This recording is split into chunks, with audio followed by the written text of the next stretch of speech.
Headlines are saying the economy is strong. Politicians are celebrating job growth. The Trump administration is saying, hey, the Bureau of Labor Statistics, all of their charts were hogwash. The economy is great. Jobs are being created. But when we look closer, the cracks are everywhere.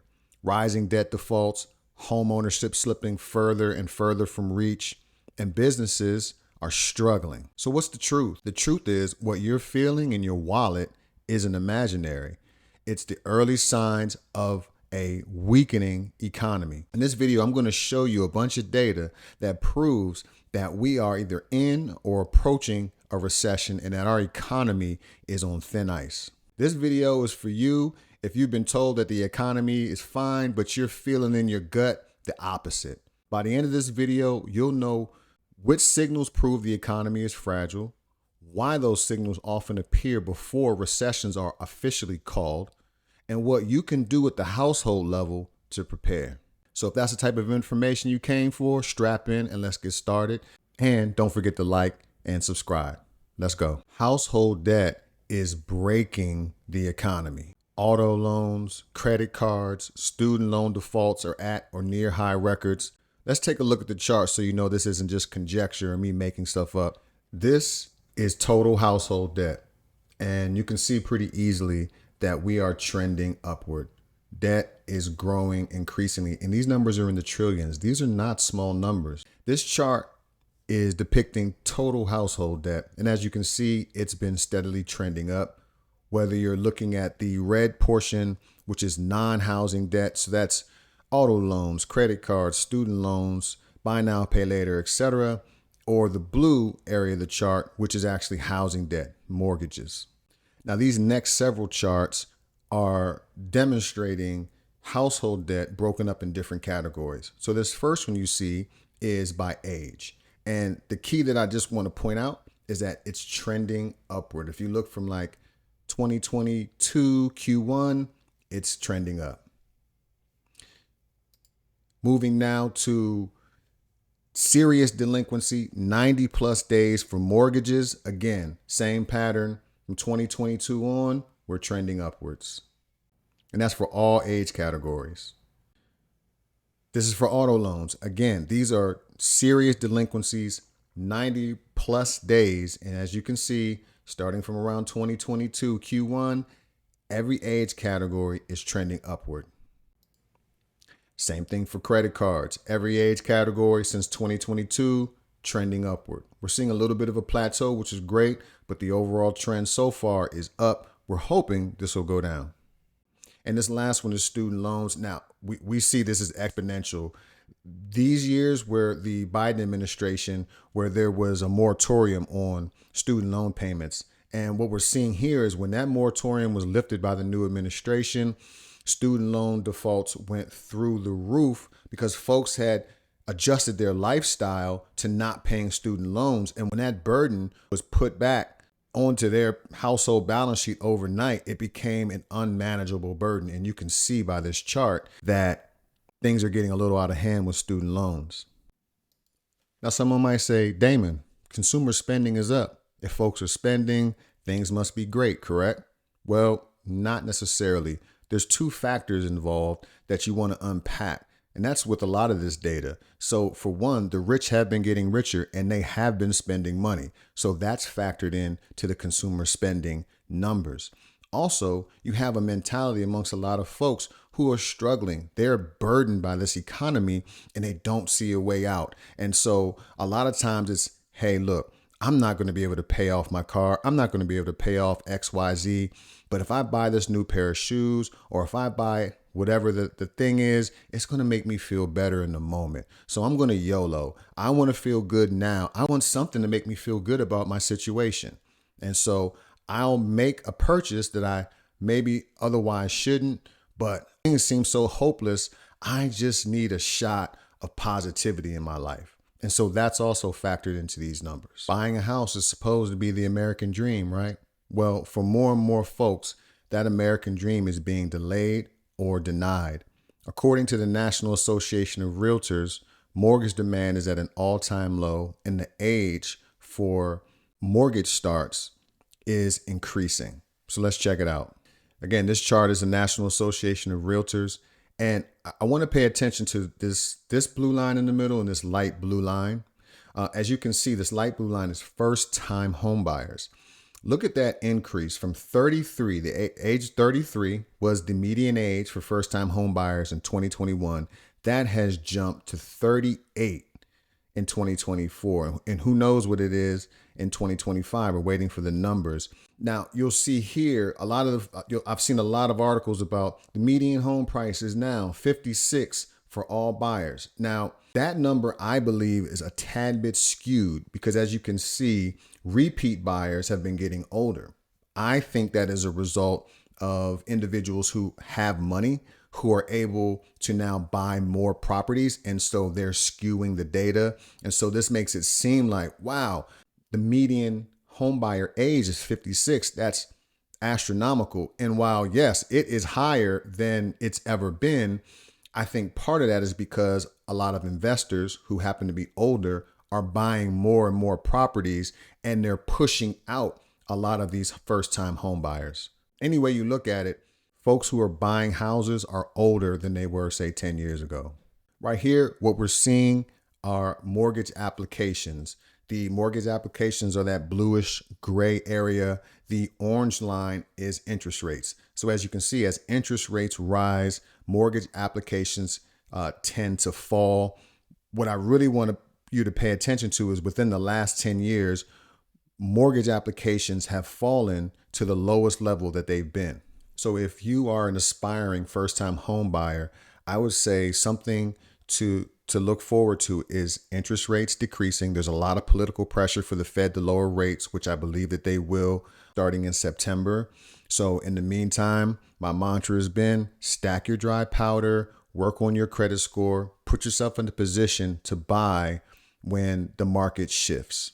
In 2008 and 9, a lot of folks, myself included, were able to swoop in and buy homes because we had a little bit of cash. We leveraged first-time home buying programs. At the time I was teaching.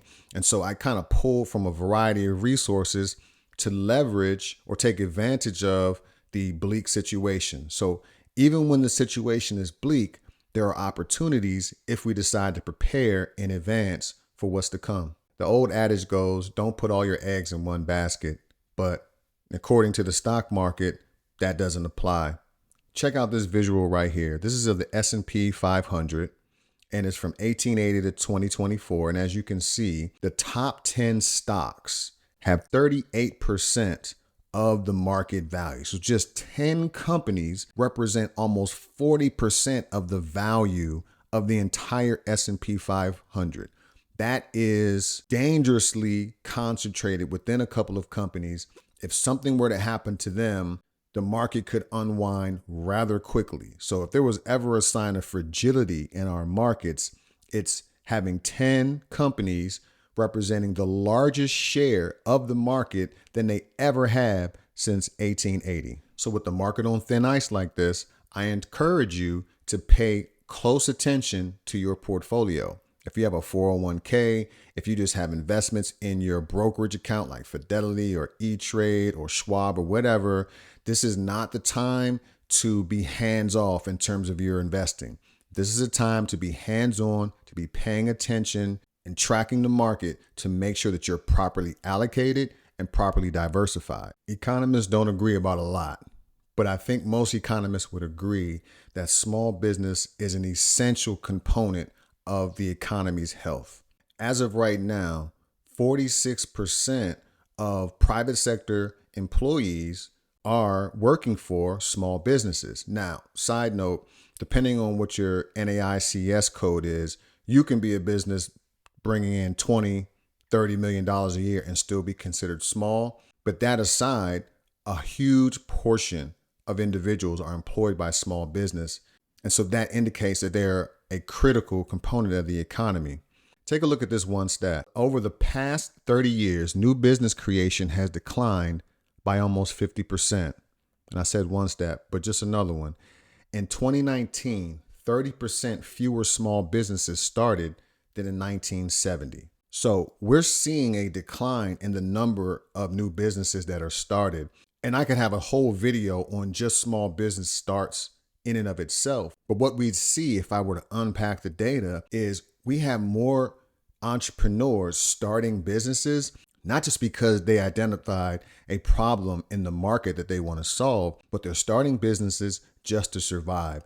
They're either unemployed or underemployed. So they're working, but they're not making enough money at their job to make ends meet. And so they're gig working, they're side hustling. And that's a huge portion of the businesses that are being started, even though we're seeing the number of business starts trending down.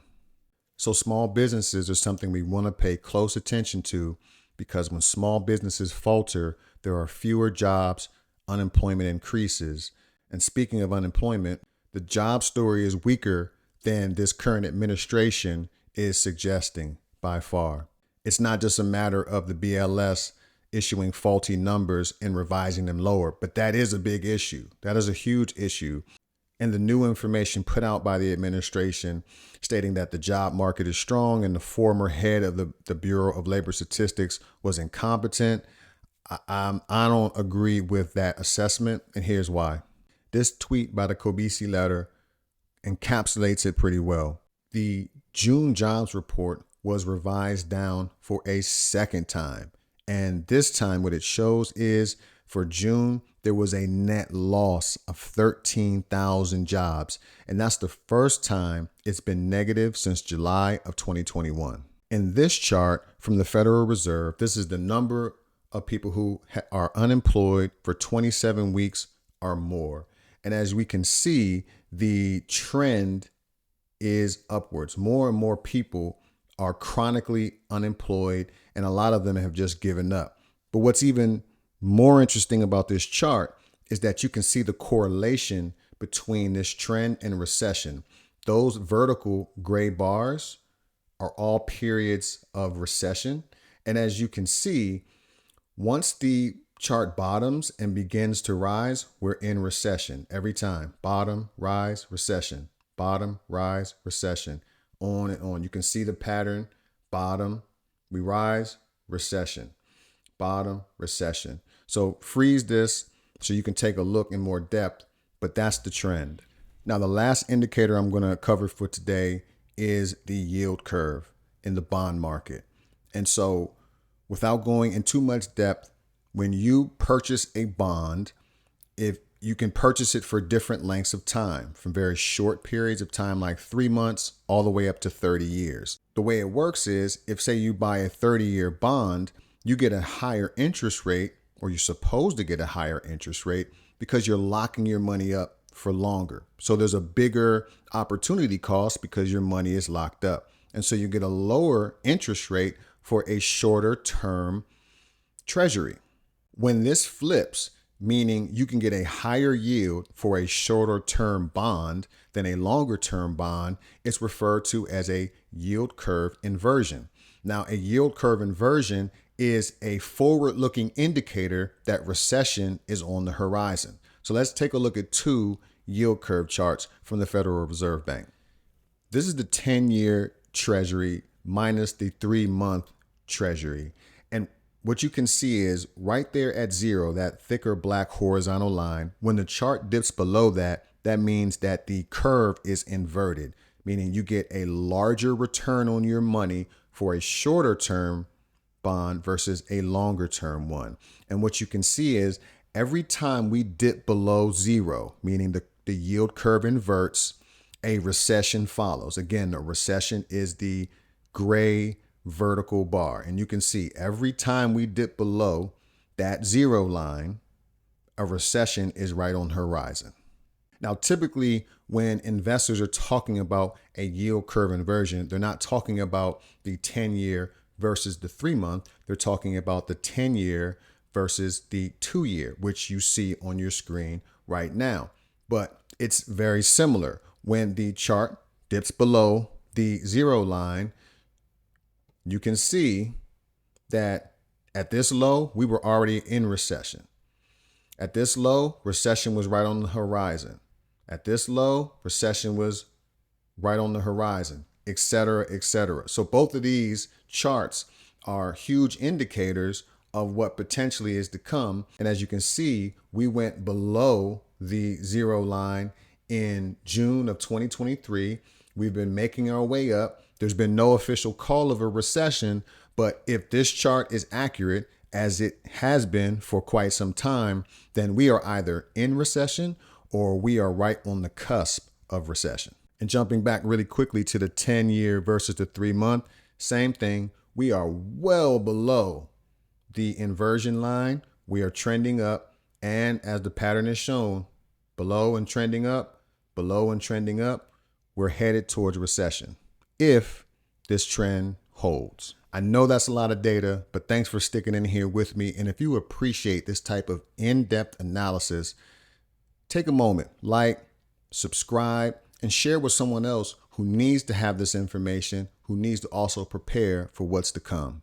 So when we put all of these pieces together, rising debt and defaulting on that debt, stagnant home ownership, the rising age of first-time home buyers, concentrated markets, 38% of the value of the S&P is in just 10 companies, and businesses struggling, we're not looking at a strong economy.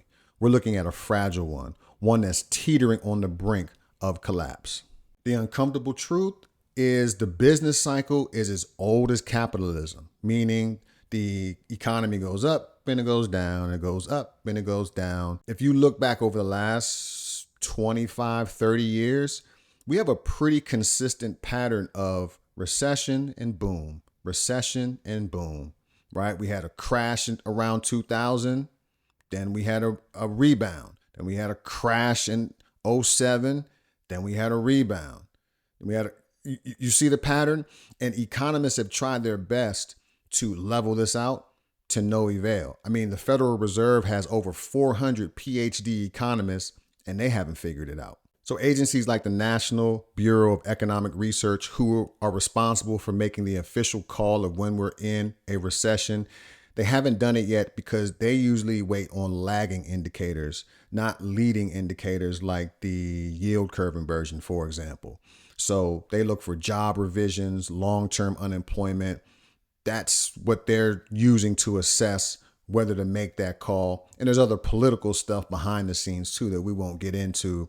But the point is, if you're feeling like we're in a recession, what I'm asserting is I don't think that you're wrong. Because in real life, on Main Street, a recession isn't a technical definition of 2 consecutive quarters of contracted growth. It's when your neighbor loses a job. It's when your credit card bill feels impossible to pay off. It's when stability turns to stress. It's when your bills are piling up and food is unaffordable and gas prices are increasing. It's all of the things that are squeezing you. Those are the signs that the economy is fragile and under stress and probably already in recession. So by those measures, what you're feeling and what you're seeing every day, if the recession isn't here already, it is right around the corner. So the moral of the money is don't panic. Do your best to prepare. Because if you ignore these signals and bury your head in the sand, you're guaranteed to be blindsided or taken out when things really hit the fan. But if you learn to read these signals of fragility, the debt cracks, the housing strain, the bond warnings, the labor revisions, you can start to act and prepare before the herd. So what does that mean practically? It means at the household level, saving more, the best that you can, avoiding high interest debt, and building a buffer, that cash reserve I've been talking about. At the macro level, it means watching the bond market, labor data, business health for the real story, not necessarily what you're going to get from political rhetoric. If this type of in-depth analysis is helpful, I'd really appreciate it if you'd give me a like and a subscribe, and also share with someone else who needs to hear the information. A ton of time and research goes into presenting this in a way that is accurate, precise, and hopefully helpful. So help me out and I will continue to grind it out to give you the best information so that we can win. Peace.